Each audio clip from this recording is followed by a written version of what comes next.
Aloha mai kako! Welcome to the Live Ukulele podcast. My name is Brad Bordessa, and this episode is very special to me and in my opinion. I think that it's going to be kind of a dark horse episode, something that I wasn't even sure would be a main episode, but as I got to editing it and putting it all together and listening back to my guests and I fell in love with it, and I think that it's really going to be interesting for you folks, especially the ones who have a deep connection to Hawaii or a love for Hawaiian music and Hawaiian culture and things like that. Because on the podcast today is my super good friend, Hualalai Keohuloa. I'll get into a little bit of backstory because I think Hualalai is unknown to pretty much anybody who's going to be listening to this podcast. He's kind of a local legend, but not super well known outside of that. And so a little bit of backstory is going to help you to understand who the heck this guy is, how the heck I know him, and all that kind of good stuff. But before we do that, got a couple of announcements coming in. Live Ukulele is back on Facebook. Not necessarily because I want to be back on Facebook, but because I think it's good for business, and I would really appreciate it if you go over to Facebook and look up Live Ukulele with Brad Bordessa and give it a like, give it a follow, whatever it is these days. Either or is great. And keep an eye out. I'm going to try and keep things constantly in rotation, keep, some sort of new post, new content every day, and try and get engaged over there. Would really appreciate it if you would join me on that side and maybe even share something that you see of interest to try and help build the following as quickly as we can. Also, later in the month, on the 23rd of March, that is a Saturday, I'm going to be hosting my first Zoom group workshop. Going to be covering, I'm calling it Understanding the Fretboard, and we're going to talk about kind of how the matrix is laid out. The fretboard of the ukulele is very complex, and a lot of people struggle to get it memorized, struggle to understand what the heck is happening. And what I want to try and do with this workshop, it's going to be an hour of instruction, is help you get familiar with the chromatic scale, how the chromatic scale jumps from string to string, how you can find any note anywhere on the fretboard without having to actually have it memorized. You can figure out what the note is in a given place. I'll show you some quick methods to do that. And then we'll also talk about switching strings using string transfer shapes, which I talk about in my left hand technique video course. But we'll also cover it here because I think it's really super interesting. And it allows you to play scales from any given note. You don't even have to know what the note is called. From any given note across the fretboard, so you can get a nice sounding scale, and you don't have to actually know what the notes are or what the theory is behind it. All you need to know is the whole and half step pattern for a major scale. And we'll walk through that.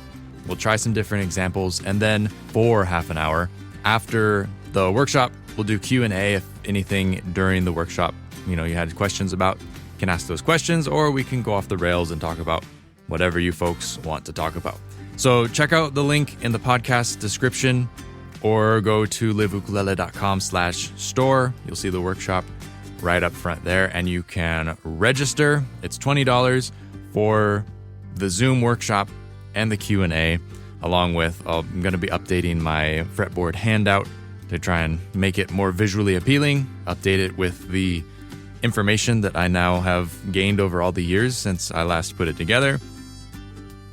And it will be available as a replay, whether you register ahead of time and you join in the live Zoom workshop, or if you want to join in later, you can't make it in person, the replay will be available for viewing. You can register the same way, show up, don't show up, whatever floats your boat.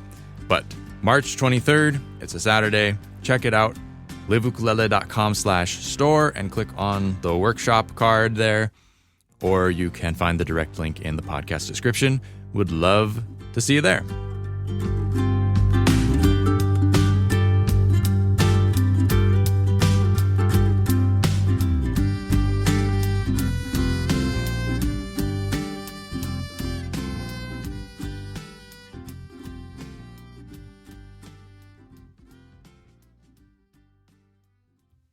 So in 2009, my family moved to the Hamakua Coast in Honoka'a. This was after a year of being back in California. We had been in Kona 3 years before that, spent a year, 2008, back in California, tried to tidy up stuff, and my folks were going to sell the house, and then the economy crashed, and so that went out the window, and we decided, well, there's a second job offer for my dad. Please come back, and we'll pay to move you guys back out here. And this time we decided to land in Honoka'a.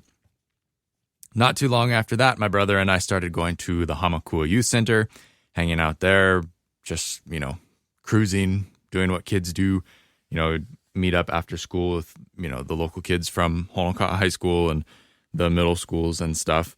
And we'd play pool and things like that. And so we got involved with Lanakila Manuel, who was doing summer programs there. That was back when he was working at the Hamakua Youth Center.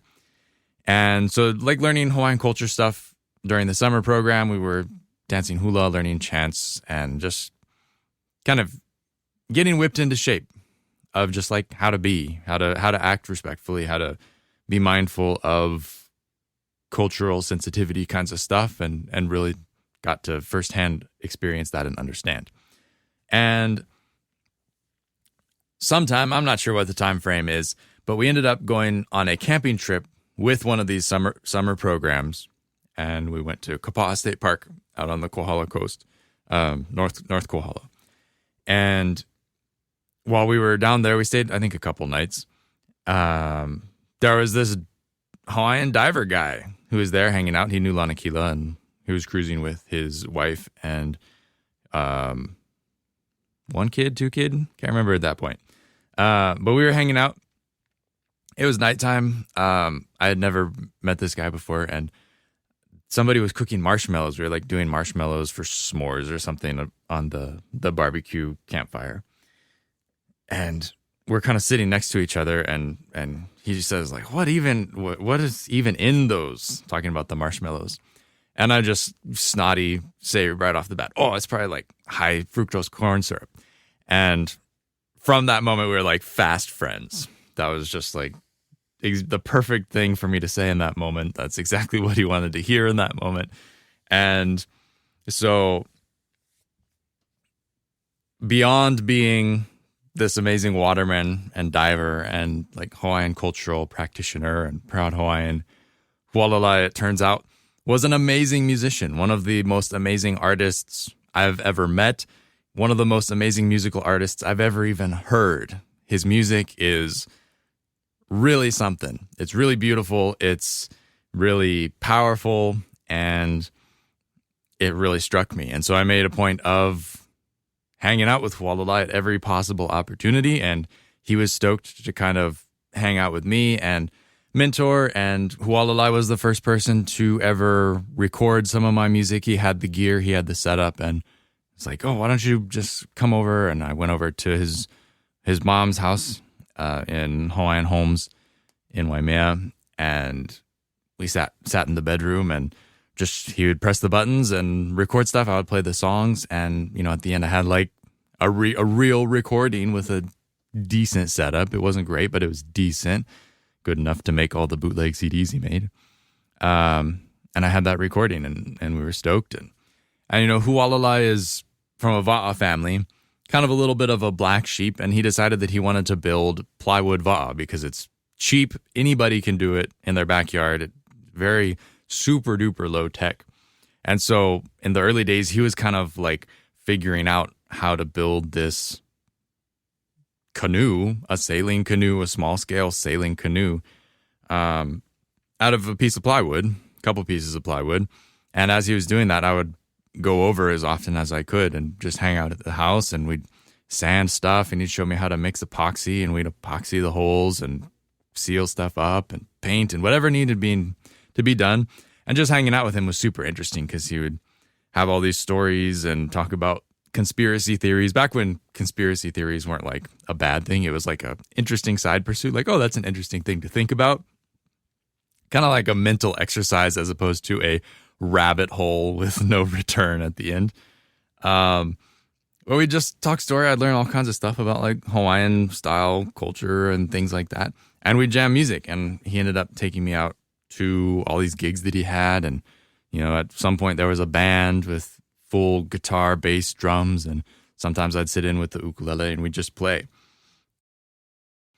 I guess all I can say is that Hualalai is one of the most special people in my life. And I've probably been influenced by him more than anybody else outside of my family.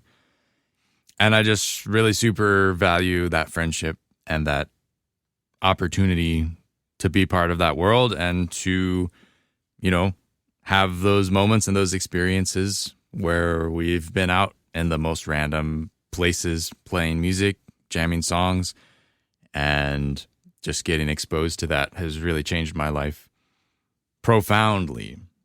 And so I'm super excited to share our conversation with you folks. I really think that this is the version of Hawaii that I know. To me, this is like people ask, oh, how do you sound Hawaiian? How do you play what are the Hawaiian notes? What are the Hawaiian chords? And it's none of that. Because as you'll hear Hualalai talk about, it's just the feeling. It's being Hawaiian, in his case, actually Hawaiian. And for the rest of us, we try and have that Hawaiian feeling at heart. But yeah, Hualalai Keohuloa. I don't know what else I can say.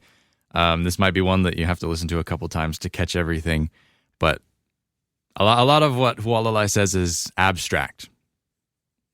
And to me, it's just like second nature. I know exactly what he's talking about. I know his train of thought.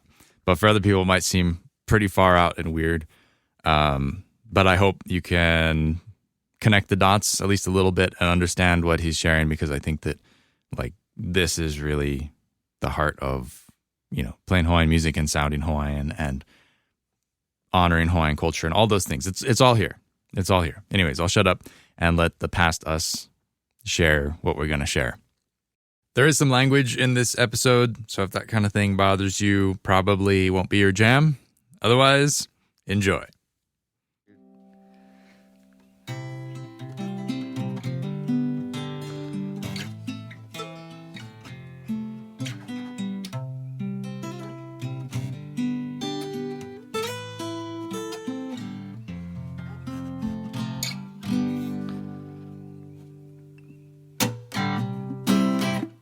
I wonder where it all will go. Will we swallow it up and fill it in?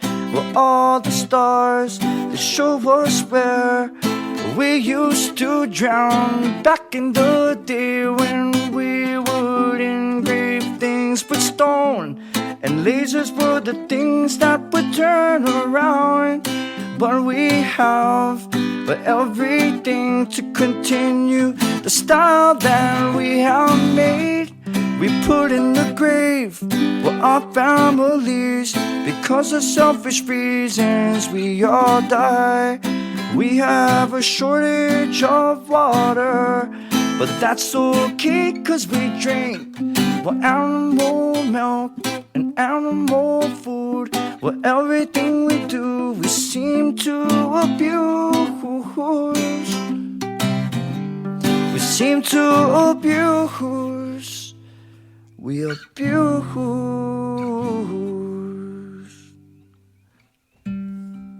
Just to think they have gone crazy in the head. Just to think what they have said, everything that I can say. But I'm back in the grass, I'm looking at the sky, and I want it to come down. And they say, don't be so negative, well it's just an electrical charge. I saw you that day in my classroom, you rose your hand, but I took your place cause my voice was louder. I interrupted cause I wanted to be the one. I wanted to be one to drown out all the lights and show you how dark a soul can be. 'Cause I'll take what's yours. After all, we're just reflections. But can you use me like you do? We're your planet without even thinking. It's high. It's way high. Wanna get high, so high. Oh my gosh. I don't even know what to ask you. I think it's supposed to be an interview, but Yes, sir. Still alive. still alive. Will you start maybe by sharing your spiel that you would always do at shows? That seems like a good framework for understanding Hualalai. Right. What do I do? My name is Hualalai, Keohuloa, Keohuloa. Born on Molokai, raised Pukapu, Big Island, by my Voyager Canoe family, where we were able to put Voyager Canoes on the map. 76 Hokulea. What is it? Oh, I remember it. Our Voyager Canoes were able to inhabit the most isolated land masses in the biggest ocean on Earth at a time that most people couldn't swim and are thought that the world was flat like a soda before Matson, Costco, welfare, and healthcare, with canoe plans to build their houses, build their canoes, and feed their people from all around the world, which I absolutely love. It's like, so being from Hawaii, raised in this canoe family, you start realizing that canoes are trees, and you can't even have a guitar without a tree, man. So another line I've been kind of memorizing is Pakuhivi Kili Ikawa'a. The forest is secured by the master canoe builders, but the secret of the chant is Ohohia Hita Hana Ana Atue, who enjoy their work. So it's like you can do anything you want. You can plant food, you can save people, but if you're not enjoying it, you might as well just chuck it all on things. That's kind of been like what I've been getting out of the age living here in Hawaii. Nice. Yeah.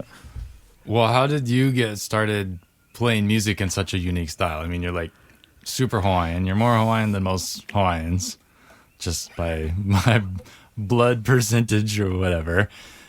But then you don't really play Hawaiian style music, and you've got this crazy amalgamation of that goes from Rage Against the Machine to Tool to Pink Floyd to Bob Marley to Jack Johnson, kind of, maybe not. No, totally. It's super crazy. Like, first and foremost, my mom. My mom wrote Hawaiian music, played Hawaiian music, hung around a lot of musicians, and she played stuff like Moody Blues, Pink Floyd, Rolling Stones, Aerosmith, all the things. And when my mom moved over to from Molokai actually has a lot of music too. So whether people realize it or not, like Hawaiians love like diversity of music. Like we love country, we love reggae. I mean, obviously, and we actually Hawaiians love rock. We actually do love rock.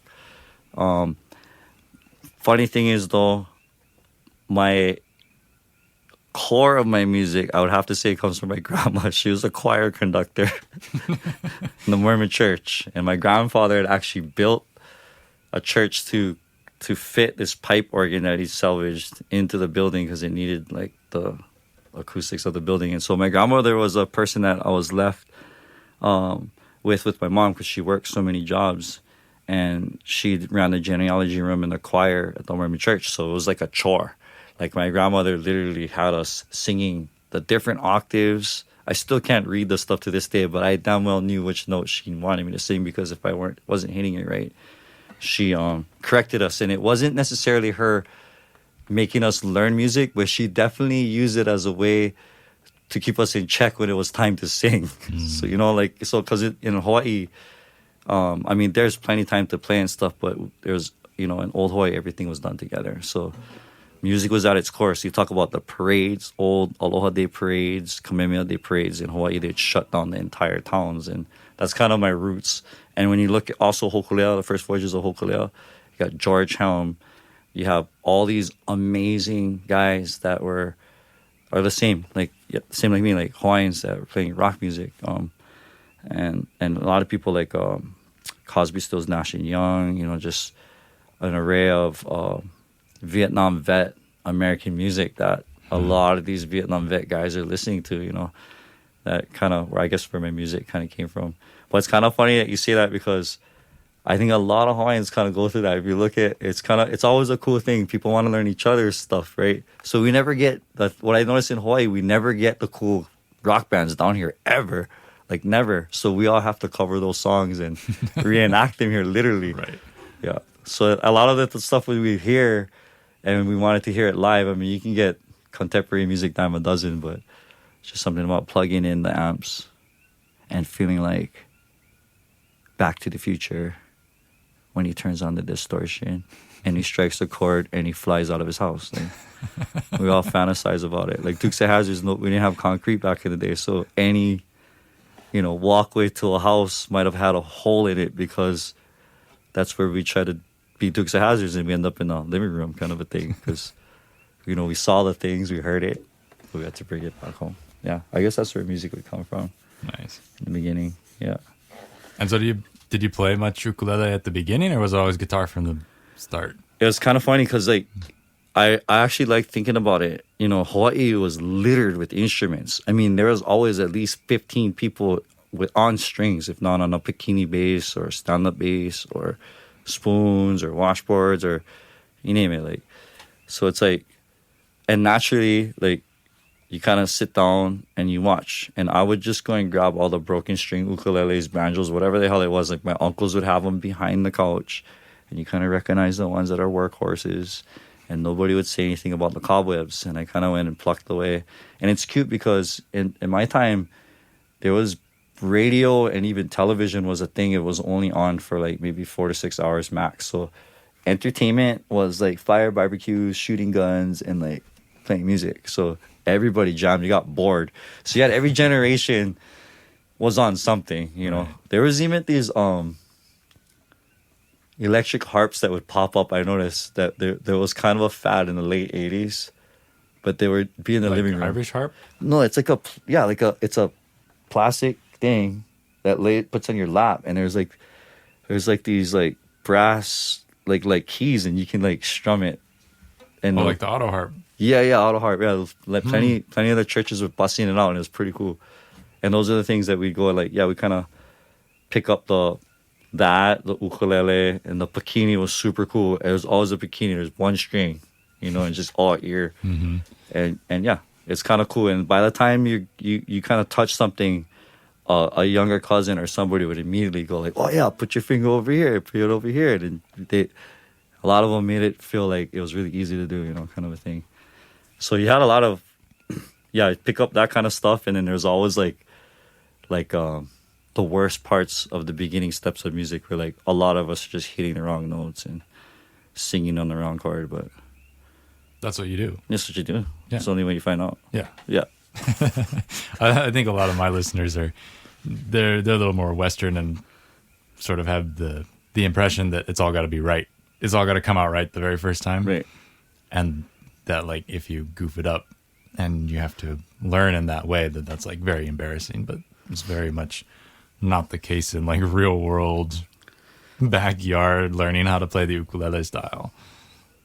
Yeah, it's like, I honestly like that's a really interesting point. But I talk a lot about music. It's like as far as being able to speak on a microphone and all that. But it's kind of a thing where like we all can sing, and I tell my kids this all the time. All the things we're easy at, no problem.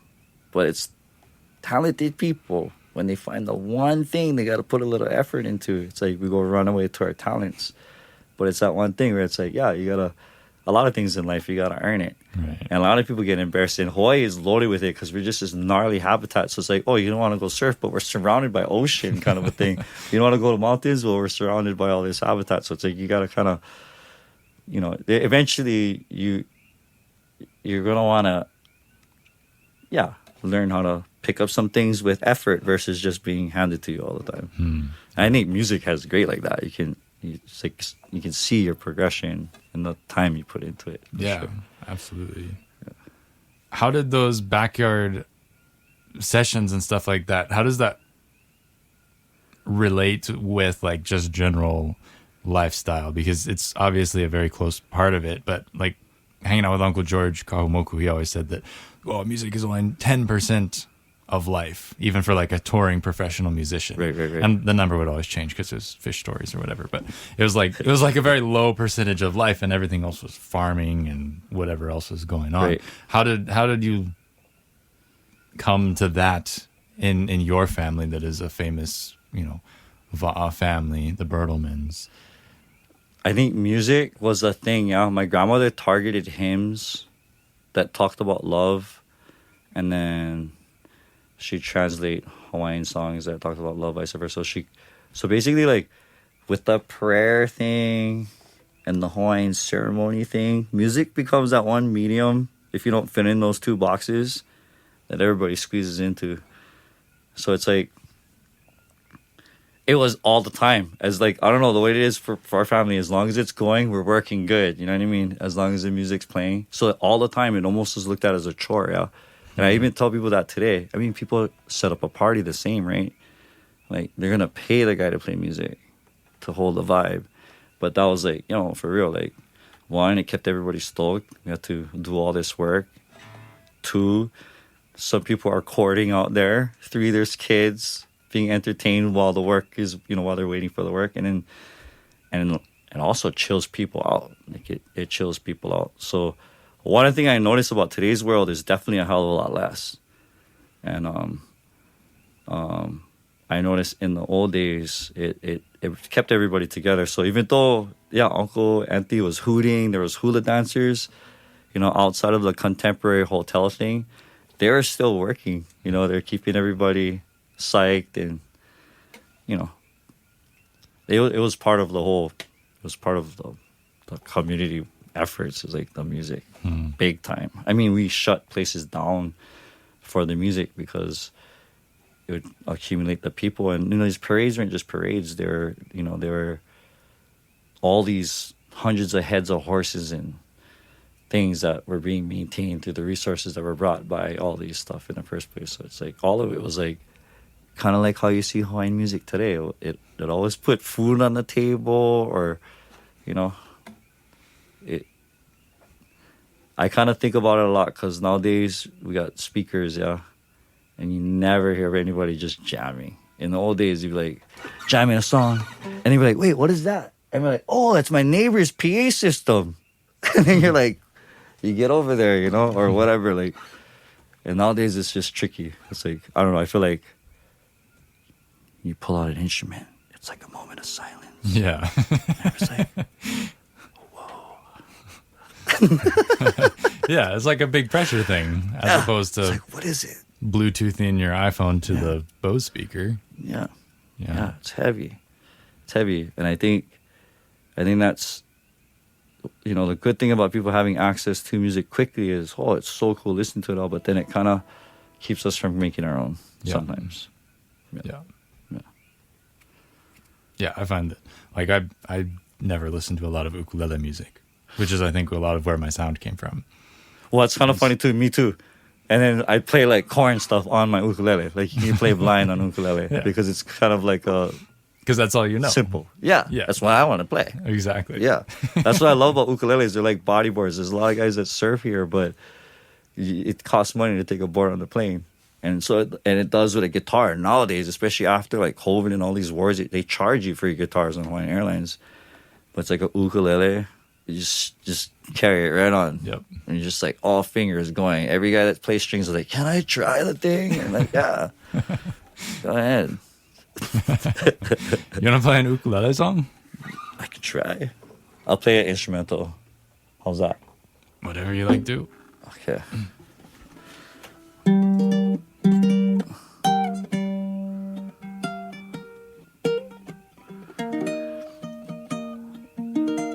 I remember when I was in high school, I played ukulele a lot because you could carry it in between classes. And I was a vegetarian, so I kind of had this like weird line in school. And I was always on the voyaging canoes, which is still kind of weird. And I was known for bringing my ukulele everywhere, like, and I just jammed 24/7. Like, something about it's portable. Israel Kamaka Viva Ole could shut down a whole stadium with a 4-string ukulele.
Fucking around.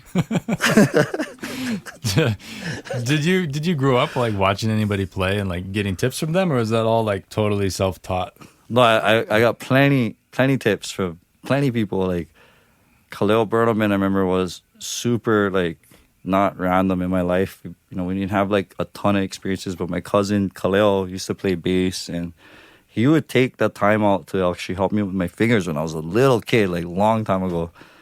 Like nobody cared kind, but and then my mom, of course, helped me, and I got to watch a lot of people. That's one thing I noticed. People would start to turn away from you when they figured out that you were learning from them sometimes.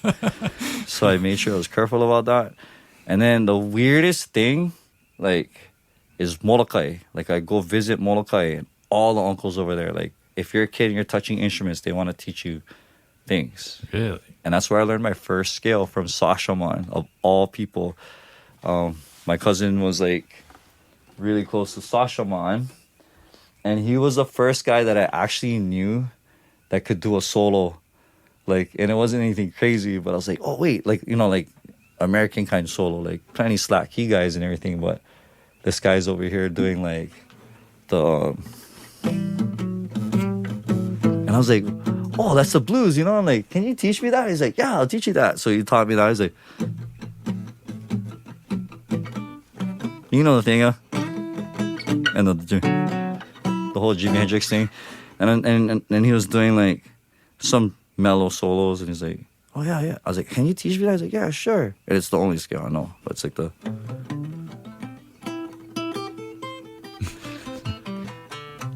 And, like, it's stuck now. I'm like, I could just cheat the hell, like...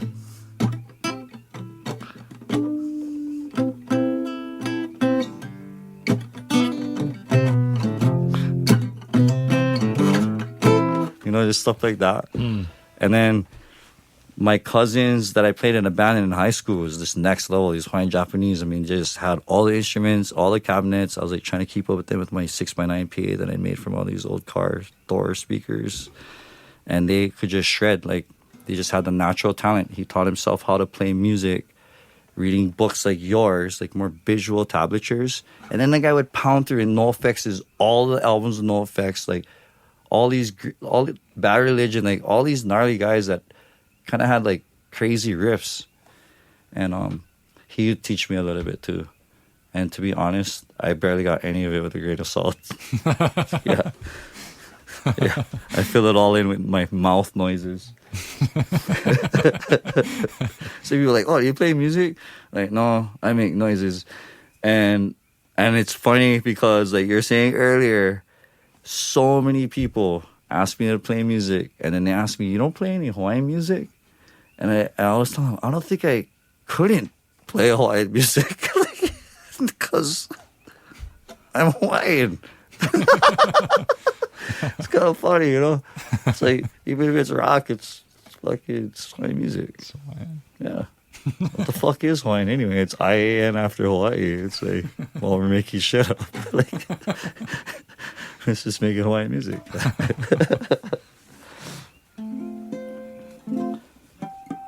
I have to say, it's high school though when you really get like, I get introduced to bands like Korn, Tool, Deftones, Alice in Chains, Pearl Jam, Stone Temple Pilots, like that really, System of a Down, that have these like these different rhythms, broken up rhythms, and also in context of illegal occupation and state of the world, all the things. And I was like, oh, what's that all about? And felt all that emotion. And coming from Hawaii, it's kind of cool because we feel the emotion, but we get barrels and sunshine, so it kind of, you know, kind of like, yeah, it's cool. We get kind of inspired, but it's different. And I feel like that really opened up, not necessarily music as like going out there and doing it, but just for myself. It was just cool, like to like hear that kind of stuff and drive around with it. Yeah, look out the window and be like, oh, that's cool. Like system, you listen to Armenian guys, it's like 3-note, 3-key kind of thing, like us, like our nose flute, you know, just kind of feel that vibe. Right. Buried underneath the new music, but it's not. It's like still has the roots of like all these cultures and stuff. They never had Bluetooth. Everybody was sitting around bored in the desert, you know? Snow desert, sand desert, ocean desert. They're like, what are we gonna do? Like, something other than kill each other. Wow. Yeah. So you kind of had like, I mean, you still do because you're an amazing artist, but like you at one point you were out touring and kind of had like a career and made the bootleg homemade CDs, and I've got a lot of your old songs. I think I have more than most people because I have somewhere under my bed your collection of all the old burned CDs somewhere, keeping those safe for you. Yes. Just let me know when you want them back. Yes, that's good. Actually, hold on to them. There's so much I don't have. Yeah, I've definitely like Hawaii. If anybody's been to the state of Hawaii, like music is a different monster here. Yeah, contemporary music rules, and it also rules when people bring stuff in. So if you're an original artist here, it's you know, it can get very discouraging, like being a musician. Default, like me and my cousins used to play stuff that we thought would chase people away, but it backfired on us. And then we ended up in parties and on stages without even a band name.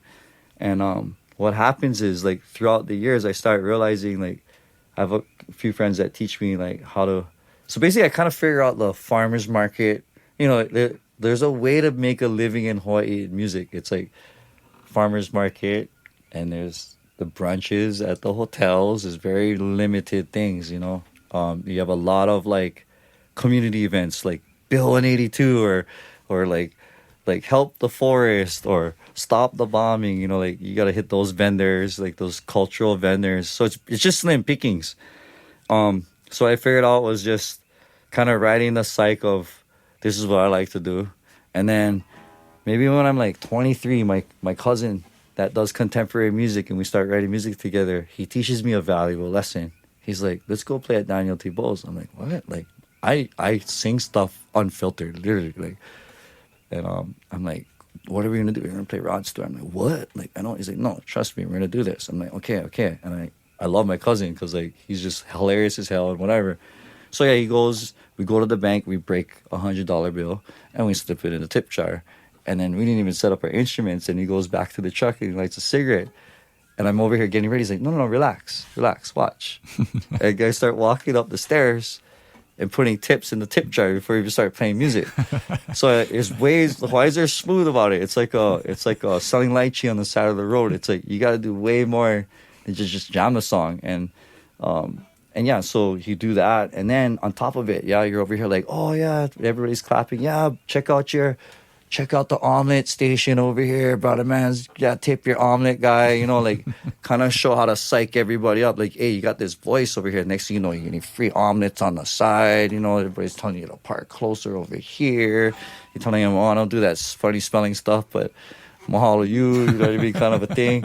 And it just, that's the thing about music in Hawaii is just like, I kind of found those happy medium places. And then as I get older, right, it's like, you got a platform to speak. It makes it really dangerous. I have to say, like, music's got me like into really cool situations, and music has definitely got me on the cross. Because now you can talk. So like, oh, you can sing a story about an experience, and then you can say something after. And that's when I was like, oh yeah, I can mess with this. You know, I can mess with it.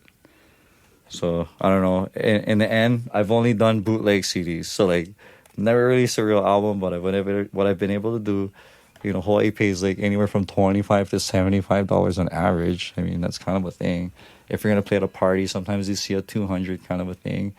And unless it's a bigger overhead kind of a project that you're doing, like workshops in between, you're not going to see anything close to 1,000 or more with that. So just kind of like I'm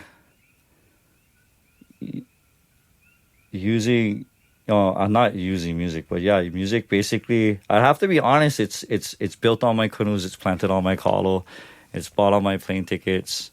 And it's got all the invites from around the world. Like, people will see the canoes and all these crazy things, but it's actually been my music. And I haven't made any crazy amount of money on my music at all. But it's the consistency of weekends and small things that I could put gas in my car regularly, just with a little shalang-a-lang-lang. And I love music because it's the least, like, I do a lot of cultural stuff and state of the world crap, but music is just chill. Super chill. A lot of times you feel that pressure all the way up to the mic, but I swear, like, for me personally, as soon as that mic cracks and I play the guitar, everybody's there to entertain me. Right. For real. Thank you, everybody, for showing up. I was kind of getting bored, you know. For one, I'm not an entertainer, and gonna come here and entertain you, but there's a tip jar over here. Last quarter, 3/4 Hawaiian in a endangered species capital of the world. Help me stay alive. Yeah, I think music, you know, primarily with all cultures too, when you look at it, it's the way they express their values, and it's also the way they express when they're in distress. Yeah, I mean, look at Cypress Hill and like Tupac, like in distress, you know, Rage Against the Machine, we're in distress, Zapatistas, you know what I mean, cover all faces, all one face, we move like the Mongolians, you know what I mean, like mess with us and we'll fertilize our fucking masa with your microbes in your gut. Loco, you know what I mean? Like, yeah. Yeah, so I mean, we've played a ton of weird random places all over the place. I mean, but like some of the most special for me that stuck out was playing on the Mauna and just being able to like have that window of, that was one time when I did not feel like I was being entertained by the crowd, because the crowd was its own kind of awesome. It was like all the heavy hitters and, you know, the people you want to have in your court. It was like all the coolest people. And that was just, that was such a radical time. And I think it's wonderful that I really appreciate the fact that you have that kind of more maybe political isn't the right word, but like aware angle of your music, where it's like it's always really had a sharp edge, and then what you say to go along with it also drives that home, but not in an aggressive, abrasive way. It's always accessible and fun and funny, but you always make the point. And I think that that's really rubbed off on me and made me aware that that is something that music can do, and it can be that window to a moment where you're playing on the mountain in front of like some of the most awesome people in the whole world in that moment, and you know, watching your best friends get arrested and put in paddy wagons. Yeah. It's super heavy that, you know. Yeah. Back up a little bit. Okay. This guy interviewing us is Brad Bordessa. I'm sure you guys all know, but Brad's an amazing kid. Like, he comes in, you know, at a time where like taro and canoes and hula and language are like on a whole nother level in Hamakua. And Brad comes from an awesome family, like super talented, and this guy is the only one with the ukulele. And we meet him at the Hamakua Youth Center, and right off the bat, the kid's super talented, super smart, fast learner, like super fast. I almost felt like, you know, because we're in Hawaii, so our resources are kind of slim when it comes to, you know, music. But he was so talented, and then like with all of it, Brad learned ukulele so fast. He learned culture, he learned language. So yeah, fast forward, you know, like to the mountain, which is a really challenging time for a lot of us. And this is pre-Hollywood, Mauna. Right, this is before it was cool. This is before, I mean, 90% of the people who were there 2019 were probably against, if not were embarrassed by what everybody was doing in 2015. And what was unique about that time when we jammed is we're there to support our best friends, families, and comrades, whatever you want to call it. And the truth is, when it comes to humanity, even down to our leadership, whether cultural, political, or whatever, we're fucking lost. Right. We're lost. And going back to the beginning of our interview, it was music that structured our community. It literally structured us. It kept us on track. And you look at all the oldies and the chants, they were remembered after.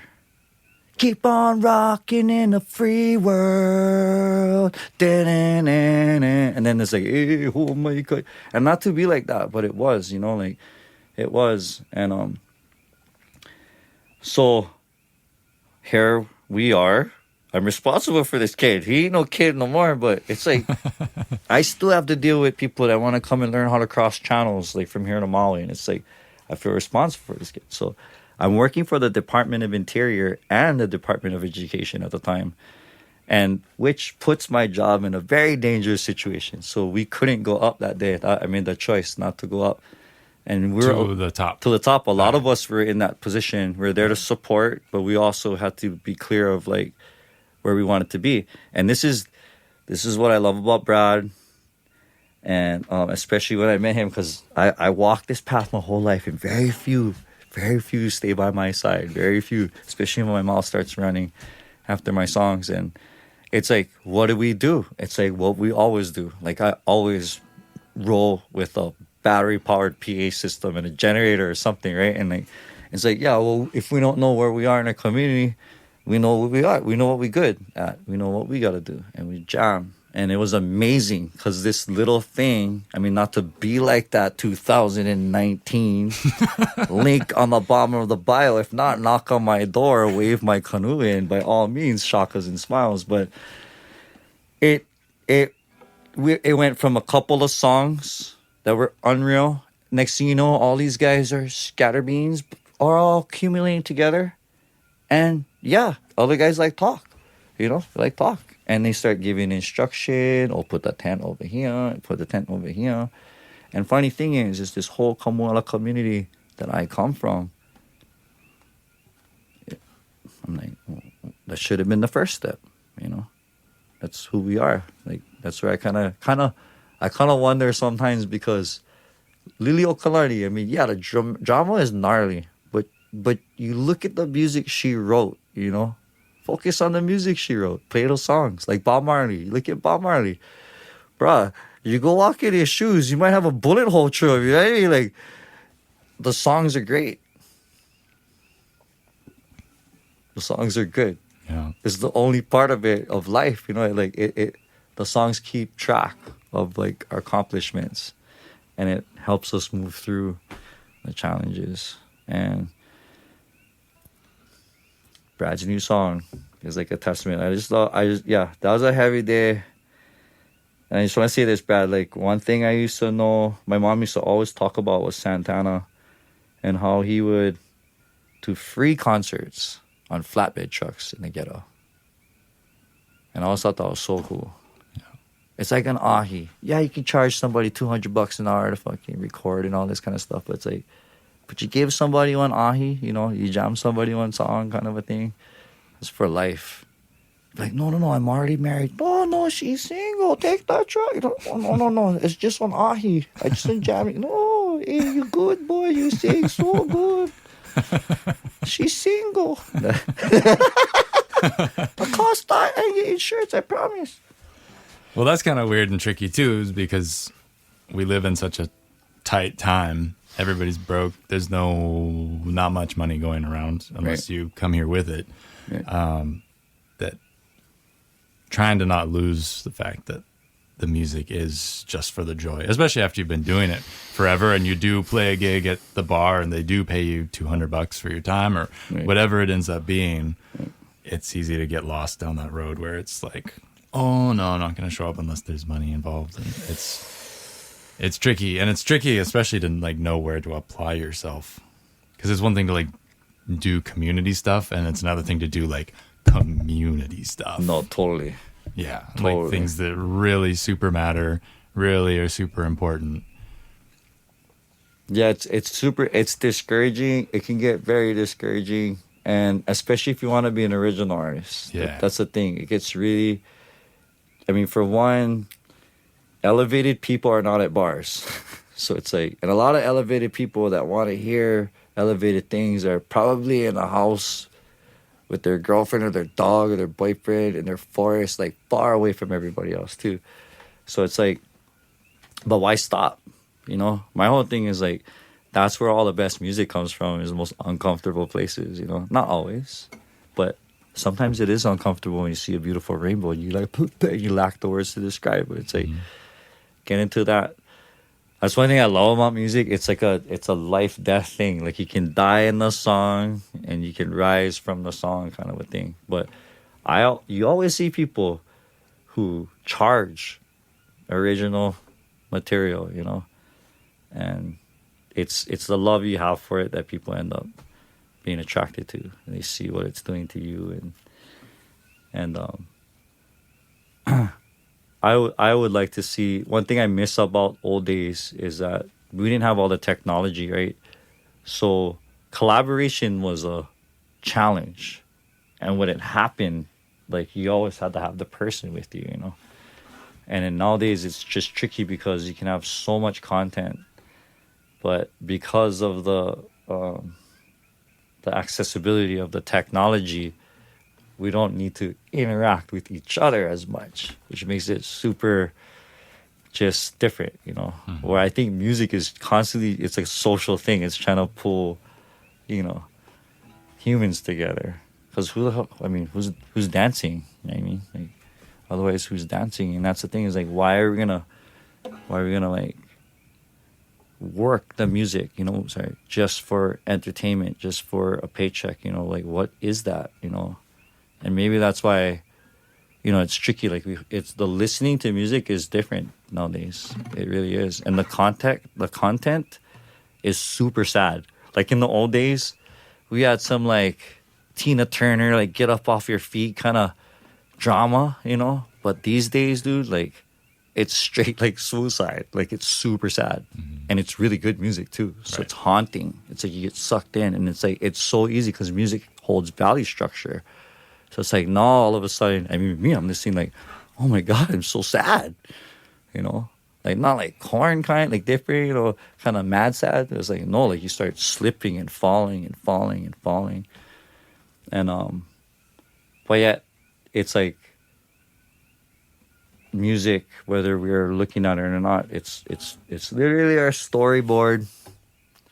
Humans, what do you call it? It's like our narrative to our movie. It's like, if we can, you know,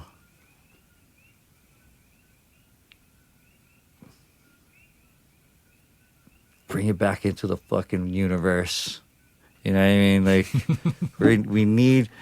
I'm going to say this. In the old days, guys would play endless live events, garages, bars, hotels, somewhere in the middle of the desert, next to dead bodies buried in the sand, wherever, before they caught an album. You know what I'm saying? Yeah. Before they caught an album. Nowadays, you got these peeps, they'll drop like 10 albums, and then you get on a live stage and it's like, you know, sounding right, but they don't got the energy, you know, they just don't got that energy. And that's one thing I just wanted to put out there. It's like we all can, you know, the music is cool for like self-reflection, but where it's true, like, essences is like, I don't know. I fucking lost it. I just miss, like, I miss music. I feel like 90s was like the shit. Right. I really do. Yeah, no, it seems it's different now. It's more empty. There's some cool stuff out there, don't get me wrong. But it's like, whatever happened to the Nirvanas or like just the different kind of things. Like, you had guys that kind of had like farm, city, kind of weird, just fly on the wall scenarios. Like, I really love the fly on the wall. Like, just like nobody cared. It was in the back of the truck, around the corner, in the warehouse, under the dust broom, you know? And then like you got like Alice in Chains, you know, you got this unique like sound, you know? And it's like, I don't know, nowadays it's just like a lot of stuff we're talking about, there's just a lot less running into the playing one string, you know, all the fun, just the just the perfection. Yeah, it's just the stuff. Like I think like Johnny Cash, dude, like just old school stuff, so smooth. It's like movies nowadays, special effects, shitty acting. Like, you watch a good film, no special effects, you know, camera placement. Yeah. Just camera placement. Yeah. You know? It's like, yeah, you put a camera in the right spot. You tell a good story, you know? And it's like, I don't know where I was going with that, but... You play one more song? Sure. With words, maybe, yeah? Sure. What could I play? Let me think.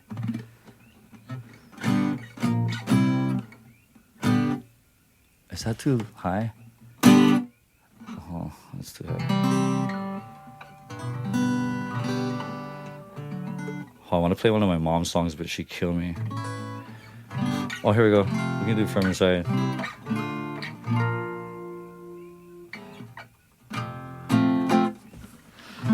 From Inside. Memorize freestyle. High-risk youth counselor. Illegal intervention.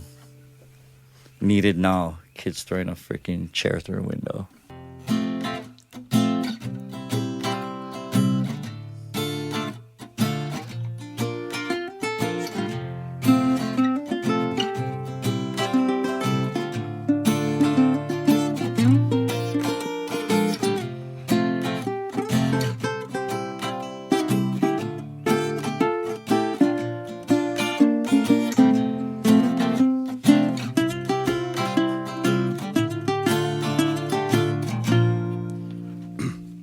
Well, all around the world I see people, universes, all the thoughts that pass by. I put it in my eyes and through my mind I perceive things. All the objects, observations I put in my experience and sentences to explain the symbol, the thing that represents the object I'm thinking of. And then through manifestation I have my heart and will. We need to be still to make it come from the one.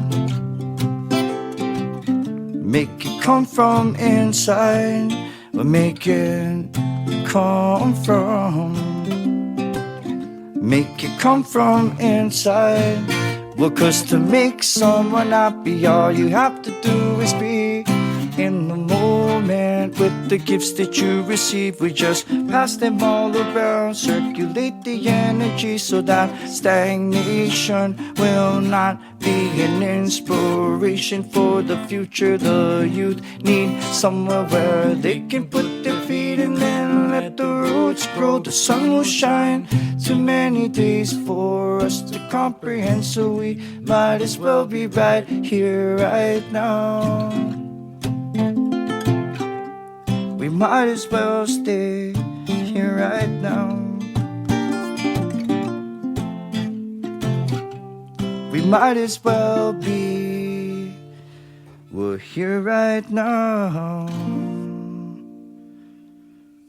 Well, 'cause to make someone happy, all you have to do is be in the moment with the gifts that you receive. We just pass them all around, circulate the energy.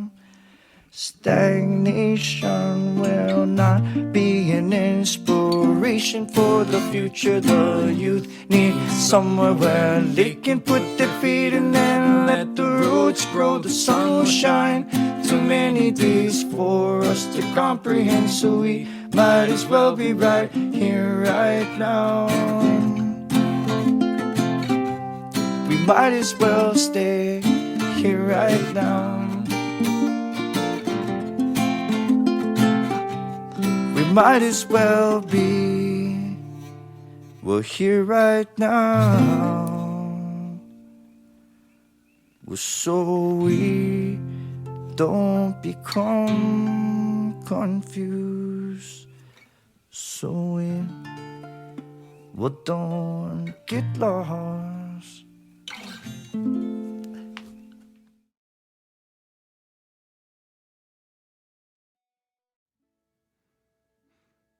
Well, how's that? Yeah, that's Hualalai Keohuloa here on the Live Ukulele podcast. Hualalai is kind of a tricky guy to find. If you've heard the songs on the podcast, you might want to look him up. But if you Google Hualalai music, you're not going to find him. You're going to find a bunch of stuff about Hualalai. The song is a song called Hualalai. But I'll put a link to his YouTube and his SoundCloud in the podcast description. That's probably the best way to listen to more of his stuff. Some of it's more like produced beats that he raps over. But if you poke around, I think you'll find some cool stuff that you like. And I think this is kind of typical of Hawaii. You have like just incredible talent, and it's completely off the radar. You got to be in the know. You got to know where the next gig is to go and get a CD, if you can even get a CD anymore. Certainly it's not on iTunes or Spotify or whatever. But hopefully you folks pulled some inspiration from that. Yeah. Thanks again to Hualalai for coming over. Hopefully we're going to start recording some stuff here coming up shortly. Get some recording's a funny thing, whereas if you do it yourself, it tends to take forever and it's harder because you got to push all the buttons and manage everything. But if you can have just somebody to press the record button, it really makes life a lot easier.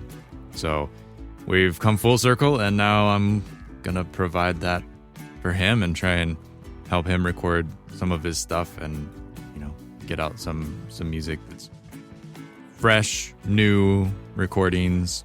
I don't know if the songs will be new. I'm not exactly sure what we're doing yet. But when that goes out into the world, be sure to let people know. That'll be somewhere for you to find.